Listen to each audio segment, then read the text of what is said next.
Country is a 1954 Western starring Jimmy Stewart, Walter Brennan, and John McIntire, along with many other incredible character actors. It was written by Borden Chase and directed by Anthony Mann.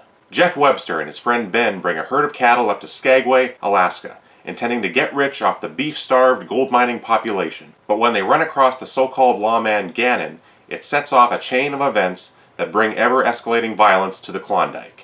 I've always considered The Far Country to be my favorite of Jimmy Stewart's many westerns.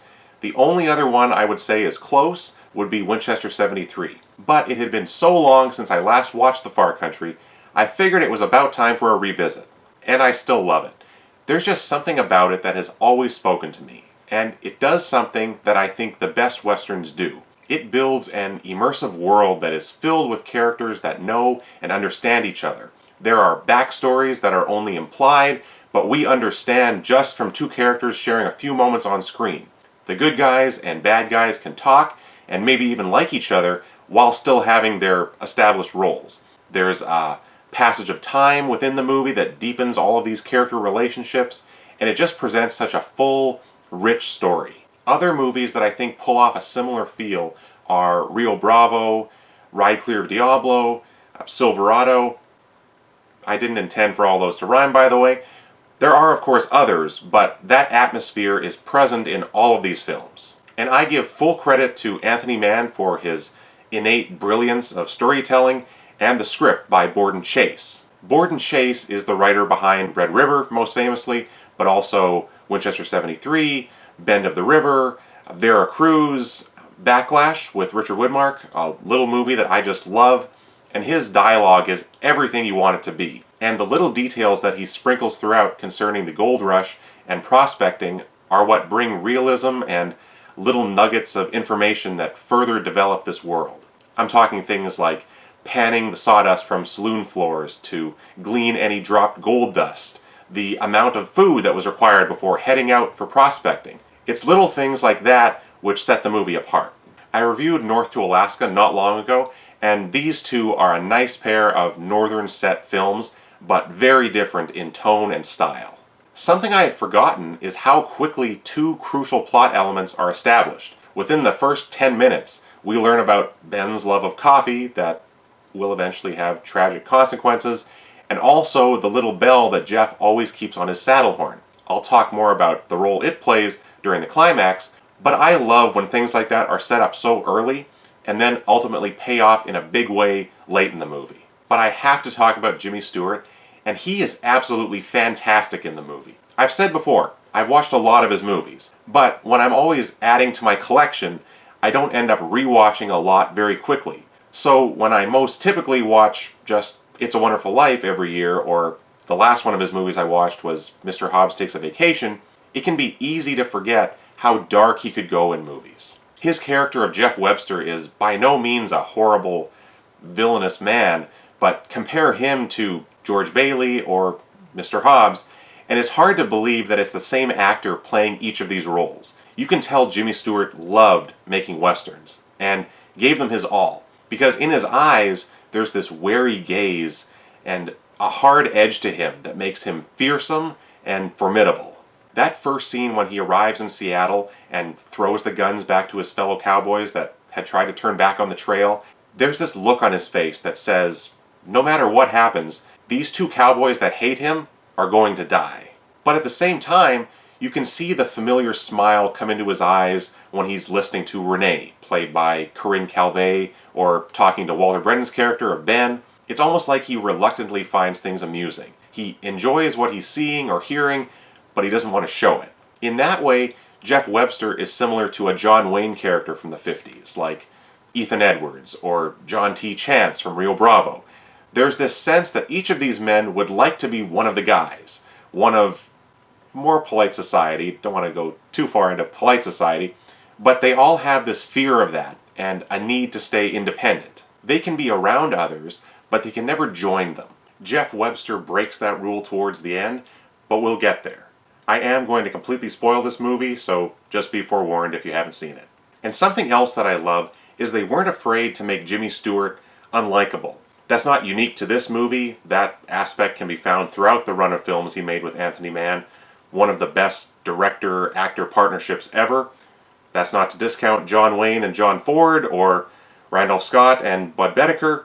I can talk about each of these duos' classics forever, but those will have to wait for other videos. But the fact that Jeff Webster is so independent is taken from being an admirable quality to a dark part of his nature. It's normal for audiences to admire the footloose ways of the cowboy, to wish that they too had no responsibilities, could saddle up and leave whenever they wanted. But here, they take that and push it so far to the point that Jeff won't help others, won't step in when evil is running rampant around him, and it's shown to be a lonely, selfish way to live. Everyone tries to change him, and he eventually does, even if it's spurred on by revenge more than anything. But that spirit of self-preservation at the expense of everything is portrayed as the opposite of what the settling of the West was all about, and I think drives that point home excellently. Walter Brennan, as I've said, plays Jeff's sidekick Ben, and naturally he's perfect casting. He's pretty much playing an early version of Stumpy, again from Rio Bravo. Even the hat is the same. It's such a simple thing he would do in movies, but just removing his dentures is enough to make him the most warm, endearing man you could ever hope to meet. He and Jimmy Stewart play off of one another so well, and Ben is the only exception to Jeff's rule about not caring about others. And he cares enough that we see Ben's opinion matters to him. That scene where Jeff refuses to help the people that are trapped after an avalanche illustrates that perfectly, because it's only after Ben says, "You're wrong, Jeff," that Jeff changes his mind and goes to help. You can see those 3 words cut into him, and they're about the only thing that can hurt him. Ben talks to him in the same way after Jeff saves Rube's life in the saloon. I'll talk about Rube shortly, but when Ben chastises him for shaming Rube in front of the town, you know that Jeff wouldn't have thought anything about it. But it's this yammering old man that awakens the conscience in Jeff that he is constantly trying to bury. There's also an element regarding Jeff tolerating Ben's ways. You know, in his efforts to look out for his own neck, Jeff wouldn't put up with that from anyone else. Jeff knows that Ben talks a lot, he can't seem to help it, and Jeff is always aggravated when he does it over and over again. And when Ben had to go back to town to buy more coffee, the panic that comes over Jimmy Stewart's face is palpable. What follows has always been tough for me to watch. The riders coming over the hill, Walter Brennan being gunned down, Jimmy Stewart twisting and grimacing as he's shot multiple times as well, and Walter Brennan's death always hits me hard. It's a well done scene, but I don't enjoy it. John McIntire is incredible as the film's villain, Gannon. He's the stereotypical bad guy you love to hate because he's got such charm and a commanding presence, but he's also so calculating and corrupt. What's interesting is how similar he felt to Judge Roy Bean as played by Walter Brennan in The Westerner, which I reviewed a while back.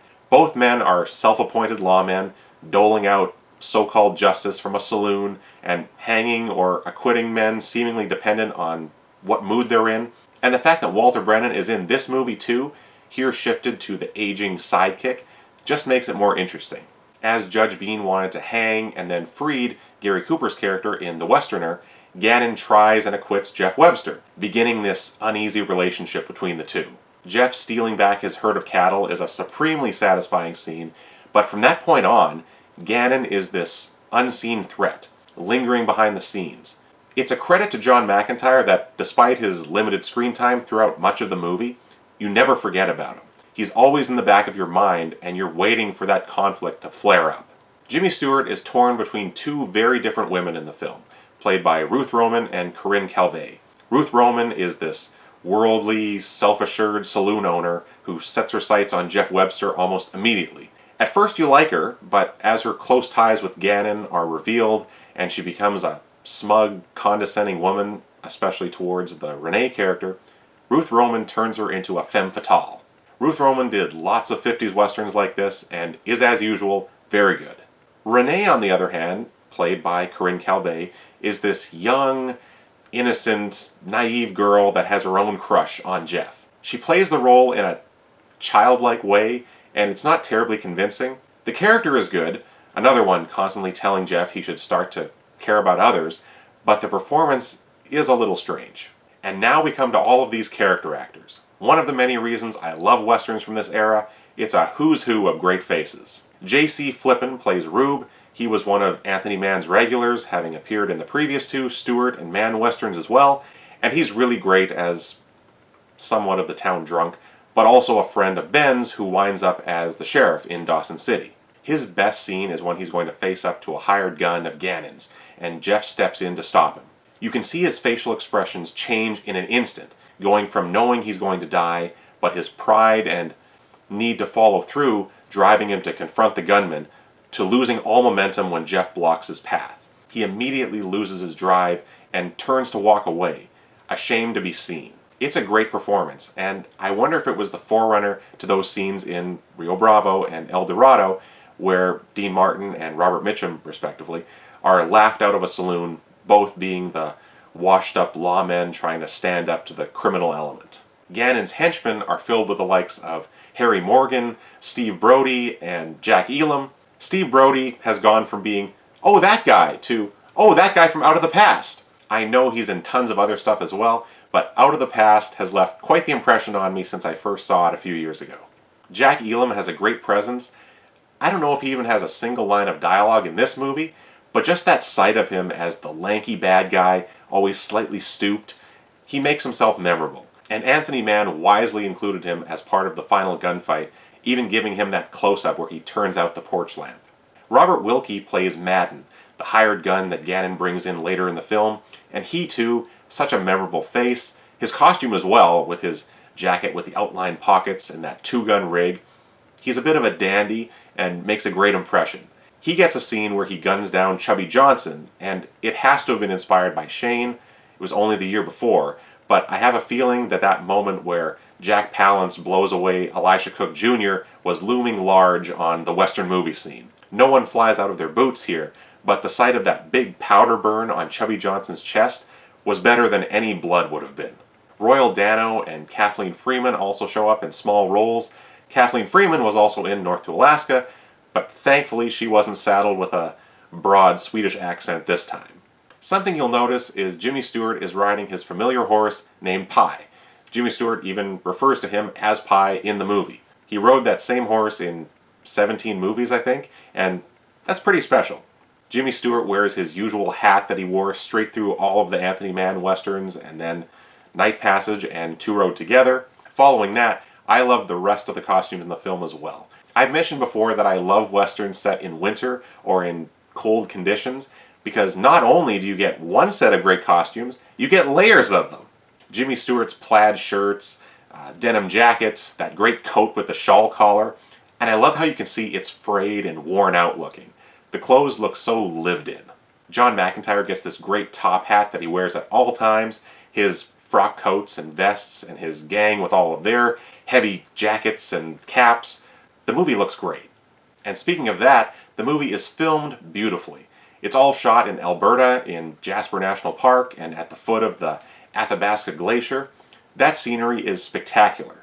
I love the Canadian Rockies. The snow-covered peaks are gorgeous. But not only did they have actors riding past with this scenery behind them, they built whole town sets right there at the base of the mountains. There are all kinds of little shacks, tent buildings, and all framed by these iconic Alberta sites. Anthony Mann always knew how to show off the rugged locations that were chosen for his films, and you can admire what we're seeing, but he makes sure that we realize how the characters are dwarfed by their surroundings. Nowhere is that more present than in the avalanche scene.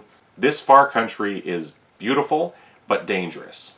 The trail from Skagway to Dawson is filled with shots of all the riders making their way through the trees, the wind whipping through them, and you can just feel the cold. Seeing all of those actors there, on location, really makes you appreciate the trouble that went into making movies like this. The action in the movie is fantastic, and it builds the characters. In particular, that attitude of looking out for himself that Jeff Webster has is demonstrated in how he, without hesitation, will draw his rifle and begin blasting if ever he's in danger. There's no comment, no question about who he may have killed, and Jimmy Stewart kills a lot of people in this movie. He just puts down the threat and moves on. The setting for the gunfight after Jeff and Ben have taken back their cattle is so nice. Jimmy Stewart has taken refuge amongst the curling, claw-like branches of a downed tree, and he's trading shots with the Gannon crew. Anthony Mann obviously had a love of showing the danger of bullet ricochets. Winchester 73 is the ultimate example, but here too, The bullets are whining off the tree trunk, slicing through branches all around Jimmy Stewart. And then John McIntire sneaking up behind him, trapping him in a crossfire. The man knew how to stage a good gunfight. The climactic showdown is simply wonderful. Now we come back to the bell that was introduced way back in the opening scenes. In between, Walter Brennan has explained the significance, and that small, tinkling sound has been in every scene where Jimmy Stewart is riding, an ever-present reminder of the future that he and Ben were hoping for. But now, with Ben dead, he sends his horse down the street, the bell now serving as this eerie warning signal about the instrument of vengeance that has come for them. The story of filming that scene is pretty famous, with Jimmy Stewart whispering into Pi's ear about what he needed to do in the shot, and on the first take, Pi calmly walked down the street as directed, with no rider to lead him. And then in the gunfight, with Jimmy Stewart first taking on Robert Wilke and Jack Elam, and then all is calm, until John McIntire calmly walks to the back door. Those quiet moments between the action just heighten the tension, the camera tracking with Gannon as he strides down the back alley, and finally, Jeff and Gannon on their knees, trading shots under the boardwalk. There's nothing lazy or cliche about gunfights like this. They're staged with real vigor and imagination. But the final shot of the film focuses on that bell, now that Jeff potentially has a future with Renee, and it's ringing merrily again. It recalls the final shot of It's a Wonderful Life, which is an interesting comparison. Both very different films, but each have a similar message and moral about the importance of friends and helping others. The difference, though, is that George Bailey was always helping others and didn't understand the significance of his actions. But Jeff Webster never wanted to help people, but has eventually shown the importance of doing just that. And both movies end with Jimmy Stewart being surrounded by the town, all there to appreciate what he's done for them. I'm not sure how influential this movie was, but while watching this time, there were several scenes that seem as though they may have inspired some films. That last gunfight felt a lot like the climax of El Dorado. In The Far Country, there's a question of whether Jeff can use his right hand after being wounded. In El Dorado, John Wayne is afflicted by temporary paralysis in his gun hand, and he goes down the street at night to take on the leader of the bad guys, Ed Asner, and his hired gun, played by Christopher George. It's not quite the same, but the scenes have a very similar feel. I do think the shootout in The Far Country is better, though. Also, in the scene where Jeff is recovering from his wounds, fighting off his pain in a cabin, but finally strapping on his gun belt and testing his wounded arm, was almost exactly what happens in Silverado, with Scott Glenn weakened and incapacitated, but eventually he too manages to put on his gun, accompanied by that magnificent score. Lawrence Kasdan made Silverado as a love letter to classic westerns, so I have a feeling he's familiar with the Anthony Mann cycle. I need to watch Silverado again and review it. Man, I love that movie. The Far Country is a wonderful movie. It's anchored by an amazing performance by Jimmy Stewart, the script is terrific, the pacing is flawless, and of course, expert direction by Anthony Mann. What more can I say? Highly recommended. Thanks so much for watching my review. If you enjoyed it, you can saddle up for more over at Hildebrand Productions. Thanks again, and adios for now.